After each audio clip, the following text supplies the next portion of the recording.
दोस्तों, आपने पिछले वर्ष एक घटना सुनी होगी और उसके बाद कई घटनाएं हो चुकी हैं। मैं एक घटना के माध्यम से आपको बताना चाहूंगा कि हमारे बच्चों के अंदर तालीम तो है, अगर तहजीब भी हो जाती तो शायद भारत विश्व में विश्व गुरु ही नहीं, विश्व को बनाने वाला विश्वकर्मा बन जाता। यह गुजरात के राजकोट की वो घटना है दोस्तों, जिसको मैं आपके सम्मुख रखना चाहता हूं और बताना चाहता हूं कि एक शिक्षिका, एक अध्यापिका अपने पुत्र के लालन पालन के लिए मेहनत करती है दोस्तों।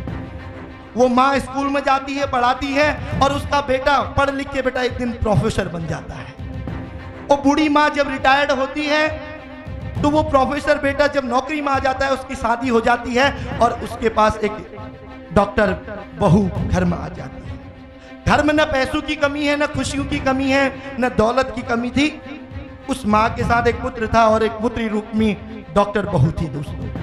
लेकिन अचानक एक दिन वो माँ सोए सोए उठ नहीं पाई और उसे पैरालिसिस हो जाता है दोस्तों। वो माँ उठ नहीं पाती और 2 महीने होते हैं बिस्तर में पड़ी रहती है दोस्तों। और अचानक एक दिन वो पुत्र, वो प्रोफेसर उस माँ से कहता है कि माँ चलो तुम्हें 4थे मंजिले में ले जाता हूं, तुम्हें धूप दिखाता हूं दोस्तों।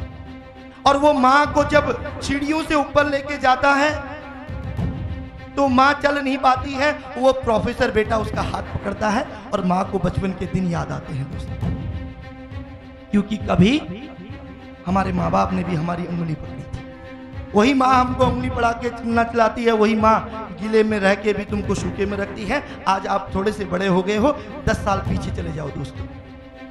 पिताजी सरकारी में नौकरी करते हो या प्राइवेट में, वो सियाचिन में हो या कारगिल में, वो खेत में काम करते हो या गांव में, लेकिन माँ बाप का जो संस्कार होते हैं, माँ बाप का जो प्यार होता है अपनी औलाद के लिए, वो समझ में तब आएगा जब आज से 10 साल बाद आप माँ बाप बन जाएंगे। लेकिन 10 साल पहले जाइए, जब वो माँ अपने उस प्रोफेसर बेटे को उंगली पकड़ के लेके चलाती थी, तो आज वो प्रोफेसर बेटा उस माँ की उंगली पकड़ के उसको सीढ़ियों से लेके जा रहा था। माँ मनी मन में प्रफुल्लित थी दोस्तों, क्योंकि उसको लगा कि शायद बुढ़ापे में मेरा बेटा मेरा सहारा बनेगा।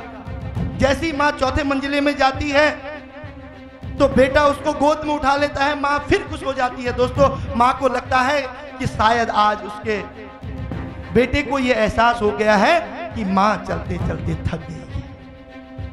वो माँ मनी मन मंद मुस्कुराती है और उसे पता भी नहीं दोस्तों, उस प्रोफेसर बेटे ने क्षणिक समय में उस माँ को उठा के 4थे मंजिले से नीचे फेंक। वो माँ कितने सेकंड में नीचे गई होगी और उसके खून का थर्रा थर्रा कहां गया होगा, ये तो सोचने का विषय है।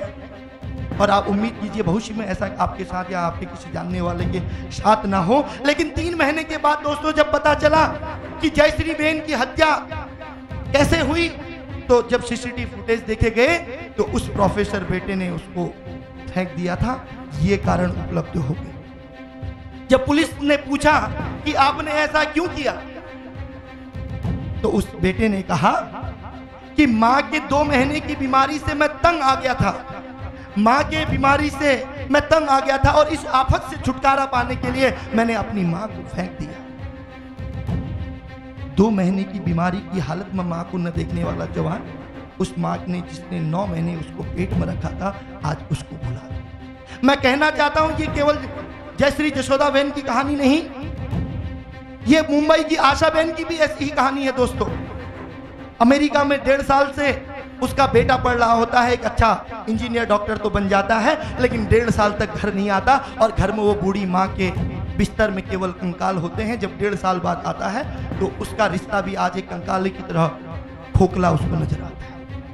ये घटना मैं आपको रेस कोर्स देहरादून की भी बता रहा हूं दोस्तों, अभी 2-3 साल पहले, और ये घटना मैं हल्द्वानी की भी बता रहा हूं। ये अदा कदा कोई घटनाएं होती तो शायद मैं आपके बीच में ये बात का जिक्र भी नहीं करता, लेकिन मैं कहना चाहता हूं कि अगर इसी प्रकार की तालीम हमको मिलती रही तो निश्चित रूप से हमारे तहजीब को और हमारे संस्कारों को प्रश्न चिन्ह लगना लाजमी है। आप बताइए, आप किस भारत राष्ट्र के निर्माण की बात कर रहे हैं?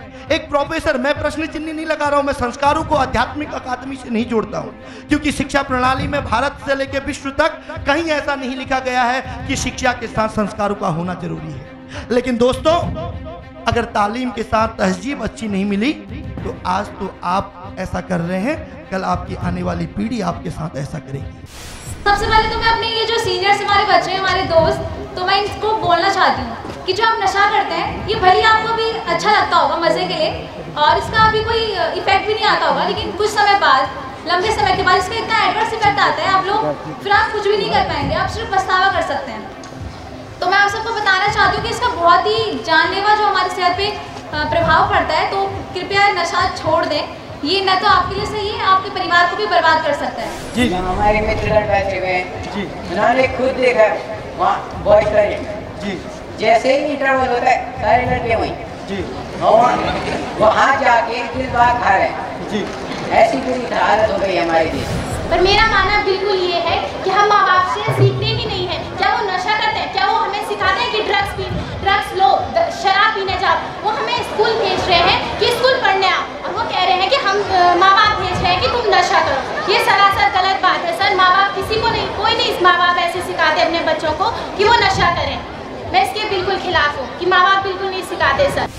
देश की सेवा सिर्फ बॉर्डर पे जाके नहीं कर सकते, देश की सेवा करने के लिए सिर्फ अपने मन से हम कुछ भी कर सकते हैं। जैसा कि देश में जो अभी स्वच्छता अभियान चल रहा है, तो हम अपने अगर देश के लिए कुछ करना चाहते हैं तो अपने देश की सेवा करने के लिए जो रास्ते में कूड़ा दिखता है हमें, हम सफाई से भी शुरुआत कर सकते हैं इस चीज़ की।